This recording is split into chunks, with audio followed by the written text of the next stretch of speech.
Morning. Happy Monday. Monday at 8 a.m. August 10th. We are approaching the halfway point of this awesome month of August.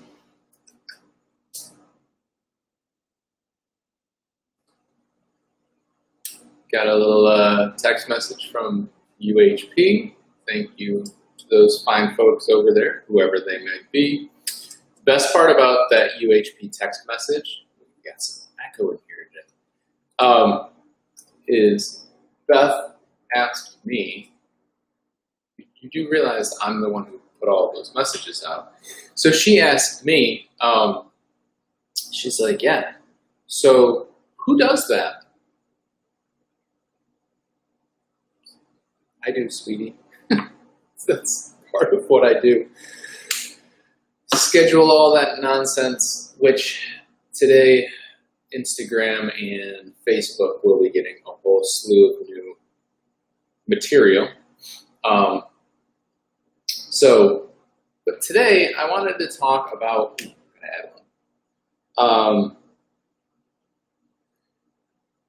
diets. So one thing that we all know is every diet that's out there all claim to be the best. So if all diets are claiming to be the best, how can they all be the best, right? It's kind of like, it's kind of come down to that concept of, you go to like Rustin's Diner and they have a sign that says the world's best coffee. Well, everybody says they have the world's best coffee, and if you're like Elf in the movie Elf, good morning, Matthew. It's diner coffee. It's never going to be the world's best. It's all up for your interpretation. But in any event, all diets claim to be the best, so I wanted to kind of break that down a little bit. So I'm going to rattle through a list. If there's something that I miss, please comment below. Keto. All right, so we've got keto, paleo, intermittent fasting, vegan, carnivore, literally had to put those two next to each other, bulletproof, Whole30, ancestral-based, South Beach, the isogenics diet, metafast, and then we'll even throw in the standard American diet, which, if you look at the acronym, is sad. So, all right, that's like a list of maybe 10 or 12 diets that are out there, all claiming to be the best. Can't imagine why any of you have any confusion as to why you can't figure this whole thing out. So, the truth of the matter is, we know that this has been said 100 times, maybe 100,000 times, is there's no one size fits all quote unquote diet, right? Your diet is going to be individual to you. Morning, Kev. It's going to be a lot more individual to you. So that being said, which one of those above is the best? You might go through a period where intermittent fasting serves your purpose the best. You might go through a period where a carnivore diet fits you best. You might go through a period where vegan fits your life the best. None of them are the best.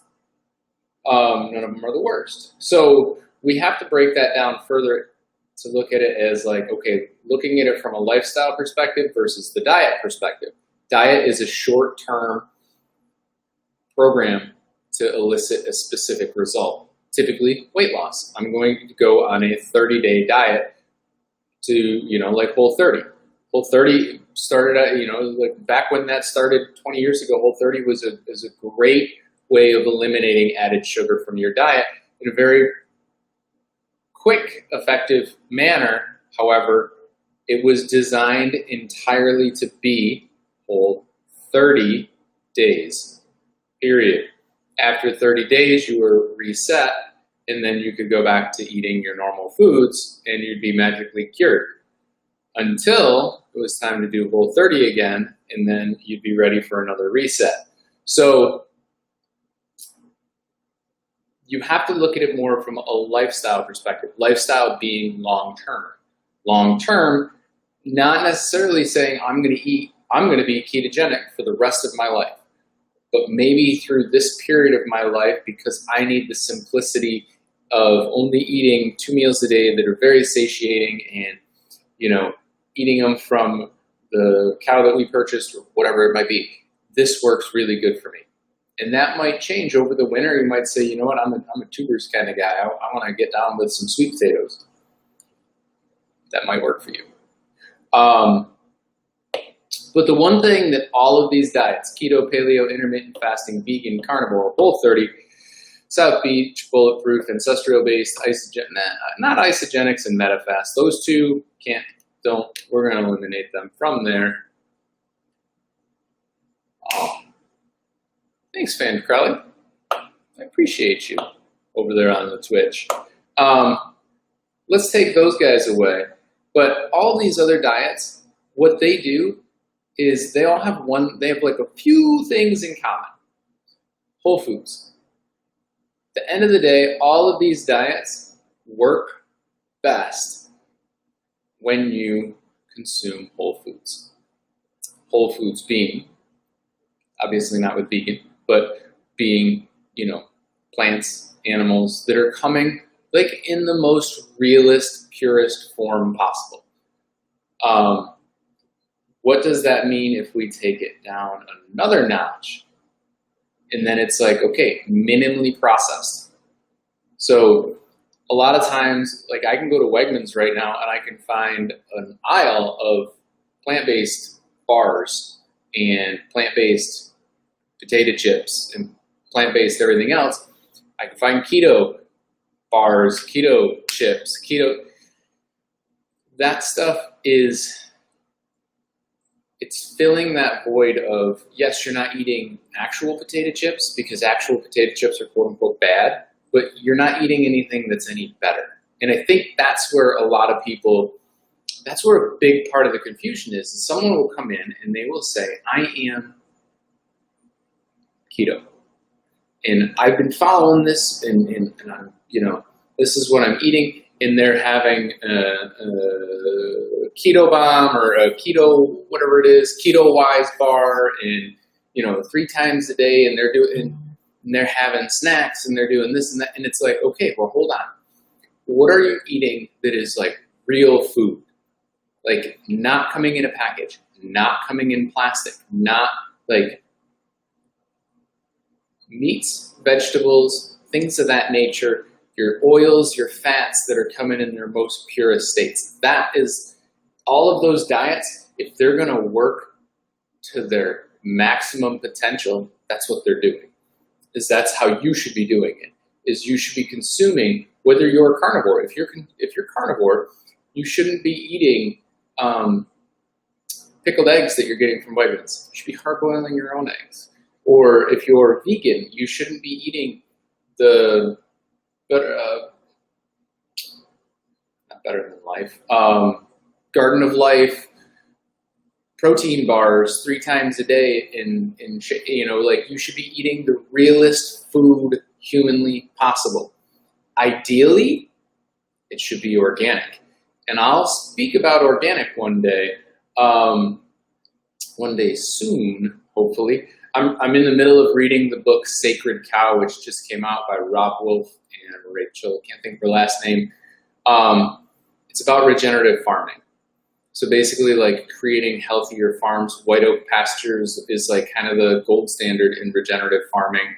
Epic Provisions, which makes Epic Bar, they also do a lot of regenerative style farming. So we'll talk about that, but you know, organic, you know, true like farm to table style of food. So those are the things that if any of those are going to be highly effective, some of them will be moderately effective. But if you want it to be highly effective, clean your pantry. Get rid of your canned goods. Get rid of your packaged food. Get rid of all of that shit. It might say keto on it. You know, I always make the joke that a gluten-free Oreo, it's still an Oreo, just doesn't have any gluten in it. You know, like when you look at a bag, like some companies will actually do it. Like they'll take like a bag of like potato chips and stamp like vegan on it. Well, no shit, it's a potato. It should be vegan. That doesn't make it healthy. But people will be like, oh, but I'm vegan. And it's like, we had an au pair. Sandra was vegan. Sandra was like a raw food vegan. Our next au pair, Sophie, was what I would call a dirty vegan. I mean, she would eat Reese's Puffs. She would have like every processed fake vegan thing in the planet. But she was still vegan. She also looked significantly less healthy than Sandra. Where do you think that's from? Both of them worked out the same. Sandra probably a little bit more, a lot more. But, you know, it's just one of those things where if you want to be the healthiest you can be, it doesn't matter what diet you follow up here. I mean, it does. But for the most part, the reason all of those diets are successful is because they're telling you to eat real food, not packaged food, not, you know, keto bars or Quest bars or xylitol bars, and you know, and that's why the convenience stuff. Exactly, Kev. You know, and again, like we all do. I mean, I'll be the first one to tell you that our cupboard isn't bare. You know, but again, it has to be. You have to put so much more of an emphasis.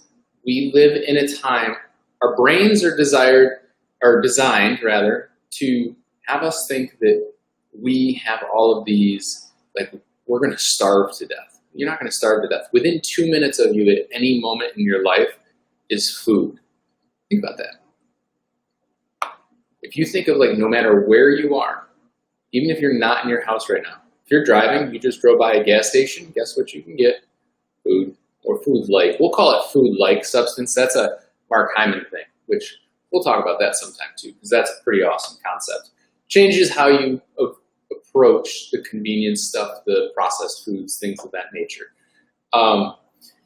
So that's Monday for you in a nutshell. Just I figured I'd spit some food at you this morning. So whole food, real food, minimally processed. That should be your goal for this week. Is if I was to say like I'm going to eat 100 things this week, how many of those 100 things are not? Hey, 9 a.m. comes quick. How many of those things were not processed? How many of those things did not come out of a package? Try to aim for 80% or more per day. And that is not like a statistically significant number. I'm telling you to try to aim for that. See if eat the same thing from week to week, but make that change. Instead of eating something processed, replace it with something non-processed. Same calories, same macros. See if there's any difference in a week or 2 weeks. I think you'd be surprised. So give that a go. Marinate that a little bit. Thank you again, Fandecrell, over there on Twitch for this small donation. All of it's appreciated. And we'll talk more about the organic stuff. I do want to talk to a friend of mine who's a farmer. I would love to have him on to speak a little bit about the way that they do things, because I think that could be kind of cool for you guys to hear firsthand from a small-time farmer how the real world works from farming, not what mainstream media will have you believe, because we are learning more and more we can't believe mainstream media. So that'll be coming in the future, but I hope you all have a wonderful day. Again, August 10th, we're cranking out another month, and the weather looks beautiful. Remember to do your social distance thing, and I'll see you cats tomorrow.